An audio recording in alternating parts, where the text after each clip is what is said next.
Gridmaster is Old School RuneScape's first ever community event, launching on October 15th at 7 a.m. Eastern Standard Time. It's probably like 10 o'clock for anyone who's played a league before. Today we're going to go over all the release tiles and the awesome powers that you will be able to unleash upon Gielinor. Our very first tile will be to complete the Gridmaster tutorial. This will provide 3 very familiar options from the Raging Echoes League. Option number 1 is Power Miner. This pickaxe will act as a non-degradable variant of the crystal equivalent with no requirements. When this item is in your inventory or equipped, you will gain the following perks. On failing to mine a rock, you will have a separate 50% chance to succeed. Items gathered from mining are automatically sent to your bank. The Echo Pickaxe will cause the rock to not deplete until you have mined 4 ore. This buff does stack with the existing mining gloves with a cap of 7 ores from a given node. You will be able to toggle the following effects on or off for the pickaxe.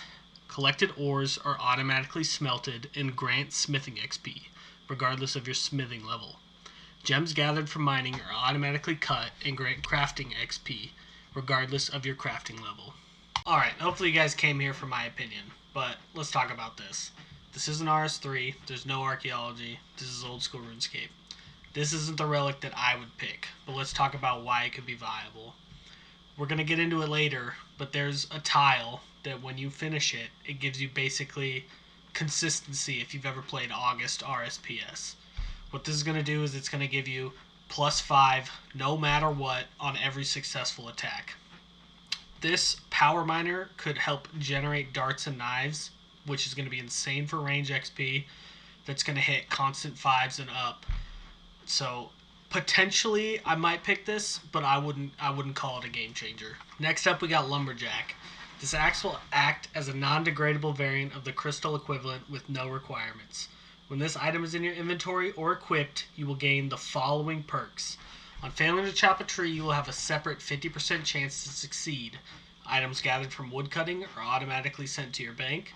You will be able to toggle the following effects on or off for the axe. Automatically burning logs for fire making XP, regardless of your fire making level. Automatically fletching logs into arrow shafts for fletching XP, regardless of your fletching level. Additionally, you gain the following perks to fire making. Never fail to make fires with any logs at any fire making level. I'm not gonna lie, picking this is dog water. There's Wintertot in the game. What are the use cases you need for woodcutting or fletching? I mean, maybe there's going to be a tile for fletching some dragon darts. We can get there. If you pick this, I will make fun of you, so please do not pick this. The one, the only, the Animal Wrangler. This harpoon will act as a non-degradable variant of the crystal equivalent with no requirements. When this item is in your inventory or equipped, you gain the following perks. On failing to a fishing spot, you will have a separate 50% chance to succeed. Items gathered from fishing are automatically sent to your bank. Fish caught have a 50% chance to be automatically cooked, granting cooking experience regardless of level requirement. Attempt to catch fish 1 tick faster.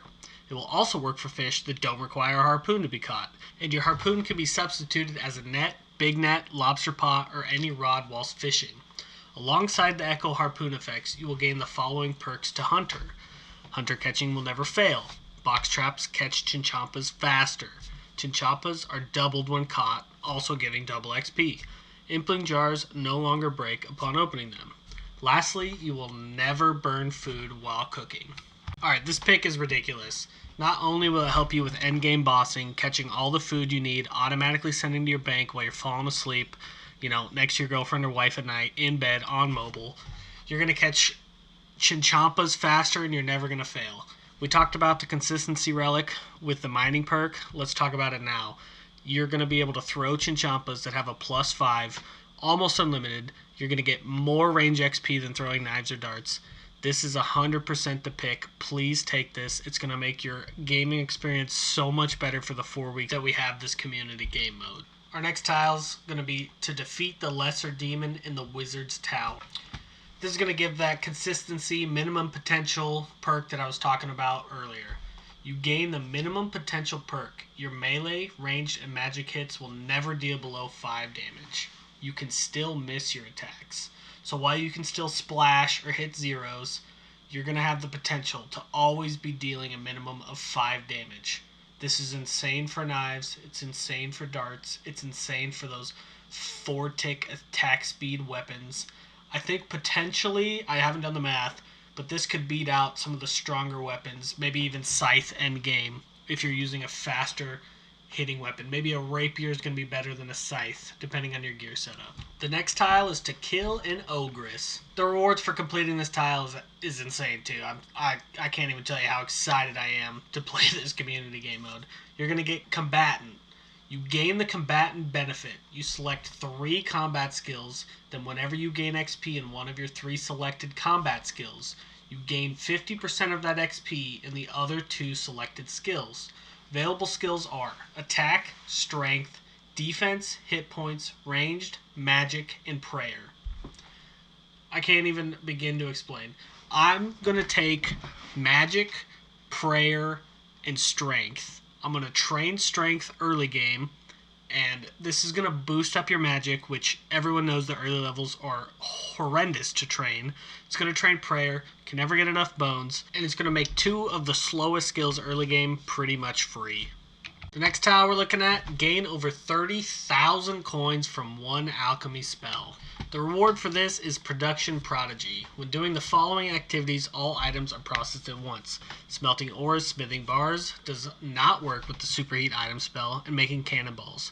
Fletching longs, stringing bows, and cutting bolt tips. Making headless arrows, regular arrows, bolts, darts, and javelins. Capped at 10 times the regular amount per action. Cleaning herbs and making pots, which do not have a stackable secondary ingredient. Cooking food and making jugs of wine. Crafting leather, uncut gems, glassblowing, jewelry, battle staffs, and spinning flax or wool. Full XP is given for items processed using this relic. There's a 25% chance that you will make an extra product, which will be sent to your bank if you have space. The additional product will also grant XP. Additionally, crafting, smithing, herb lore, fletching, and cooking are boosted by plus 12. This is such an insane utility pull for such an early game easy task. Imagine you just finished Dragon Slayer 1, like it's 2007, and you buy your very first rune plate body. Bam! You allocate from all that experience you gain from selecting magic and combatant. This will speed up your early game quest recs so we can know life for the whole 4 weeks and not even have to worry about it. The second to last task we're going to talk about is defeat Jalzek within the Inferno. The reward for this will be the Slayer Master perk. Always be on task for all Slayer monsters and unlock all Slayer task perks for free. This is crazy. We had this in the last league. It's going to open up the game. You're going to deal all that boosted damage you get from the Slayer Helm to almost every single monster in the game. TOB was a task last time. Your next Inferno, when you complete the whole thing, is going to be on task. All bossing is going to be on task, pretty much. I would recommend, if you're pretty good at flicking, unlike me, because I'm kind of a bot, to go for this as early as possible. Get that Slayer XP, get up, get your Dragon Hunter Lance, so that way you can go do Cox, and just keep it pushing. Alright, the very last tile. Obtain a rare unique from Tombs of a Masket. This has to be the coolest perk. We had this in the last league, the Mega Rare Scroll. You gain the Mega Rare Scroll. Choose one of the 3 Mega Rares from raids. Scythe of Vitter, Tumekan Shadow, or Twisted Bow. I don't even want to speculate on what the best pick is. There is a use case for all 3 weapons. It's just insane that you can go pull a Light Bearer at 1 KC on a 150. Boom. Now you have a Twisted Bow. You can go do whatever you want, pretty much. So I'm excited to see what everyone picks. Please leave a comment below this video on what your pick is going to be and why. I need convinced one way or the other. It's probably going to sit in my bank because I can't make a choice. I just want to say I appreciate you guys making it this far in the video. This is my first ever YouTube video. I'm just, I have a huge passion for old school. I just wanted to share it with everyone. I know my mic quality is kind of shit. I'm going to probably buy a new mic here soon. Mainly I play Iron Man with my buddies. We all started playing in high school and we're still here to this day because we just have a huge passion for this game. So if you guys like the video, please leave a like below, subscribe. Any comments will help. I just want to, play the game, make some cool friends, and have a good time making videos. So peace. Hope everyone has a great night, and I hope everyone's excited for this community event. Have a great one.